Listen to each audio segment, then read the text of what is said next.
안녕하세요 여러분. 오늘은 동아시아사 5번째 시간으로 여러 나라의 성립과 발전에 대해서 같이 공부해 보겠습니다.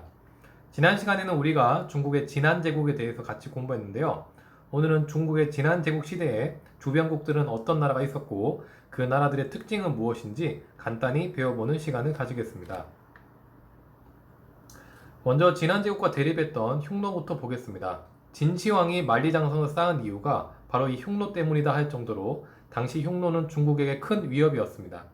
그들은 강력한 기마술을 바탕으로 동호와 월지 등 주변 나라를 제압한 초원 세계의 강자였습니다.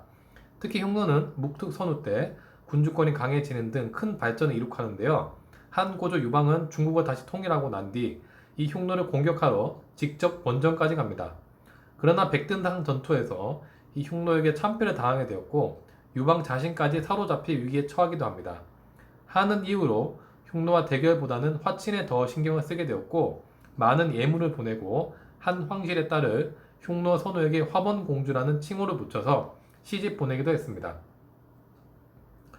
이러한 흉노는 한무제 때 한과의 지속적인 전투로 힘이 약해지게 됩니다. 특히 한무제는 월지와 동맹을 맺으려 가는 과정에서 비단길을 알게 되고 한은 이 비단길을 차지함에 따라서 그동안 서역과 무역으로 이득을 보고 있었던 흉노의 경제에 타격을 주기도 합니다. 흉노는 이후 점차 중국의 토항자가 많아지고 중국 내 용병으로 활약하기도 하다가 5호 16국 시대 때 다시 한번 그 존재를 드러내게 됩니다. 그 부분은 다음 시간에 또 배우겠습니다. 이번에는 흉노의 통치 체제에 대해서 배워보겠습니다. 흉노는 최고 통치자를 선우라고 불렀고요. 흉노의 왕비를 연지라고 했습니다. 선우 밑에는 좌현왕, 우현왕 등이 있어서 각자 부족을 다스리기도 했습니다. 전체적으로 흉노는 유목국가였습니다. 그러다 보니 묵특선후 때와 같은 특정 시기를 제외하고는 군주권은 그리 강한 편은 아니었습니다. 오히려 각 부족들끼리 다툼과 전쟁이 많았던 걸로 보입니다. 자, 이어서 한반도의 고조선에 대해서도 공부해 보겠습니다. 고조선은 한국사 시간에도 많이 배웠으니 동아시아에서는 간단하게 보겠습니다. 고조선은 중국 기록에 따르면 기원전 3세기부터 왕이 세습을 한 것으로 나타나 있습니다. 관직으로는 상, 대부, 장군 등의 관직이 있었고요. 이러한 고조선은 중국의 진한 교체기 때 변화가 나타납니다. 당시 정치적 혼란으로 고조선으로 건너온 중국의 유민 중 위만이라는 사람이 있었습니다.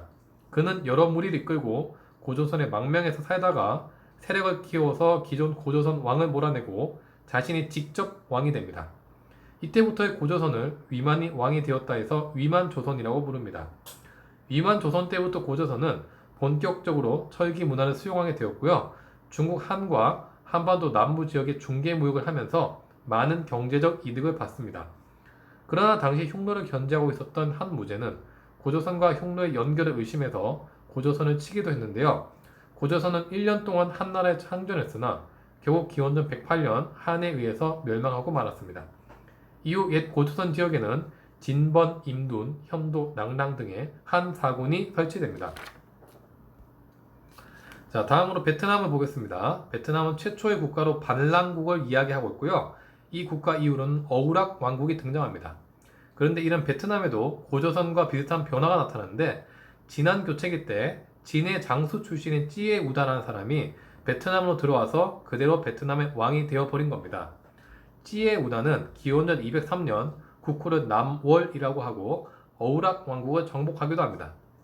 베트남은 안으로는 황제국을 표방했는데요. 밖으로는 주변국의 눈치를 보아서 왕을 칭하기도 했습니다. 이러한 정치 형태를 외왕내제라고 합니다.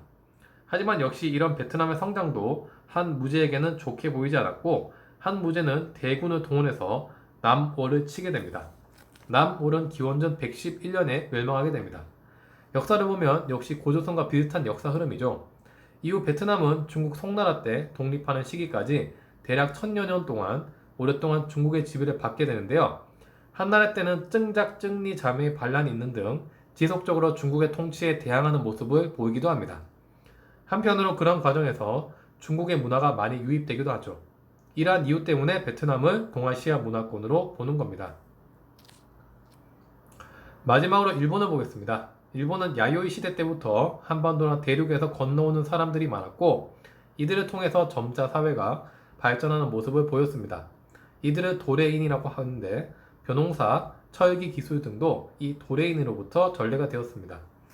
일본은 중국에게도 조공을 바친 기록이 있는데 57년에는 한나라로부터 한이 노고광이라는 책봉과 도장을 받은 기록이 있고요. 239년에는 야미타이국의 히미코 여왕이 중국 위로부터 친위 외왕의 책봉을 받기도 했습니다.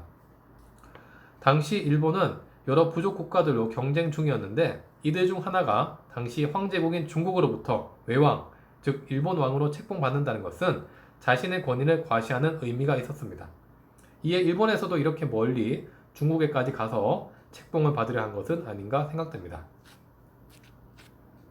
네, 이상으로 오늘은 동아시아 여러 나라 발전에 대해서 같이 공부해봤는데요. 특히 오늘 공부한 내용 중에서 흉노에 대해서 잘 알아두시고요. 위만조선과 남월의 역사에 대해서도 정리를 해두시기 바라겠습니다. 자, 오늘 그럼 수업한 내용 모두 마치겠고요. 다음 시간에 뵙도록 하겠습니다. 여러분 고생했습니다.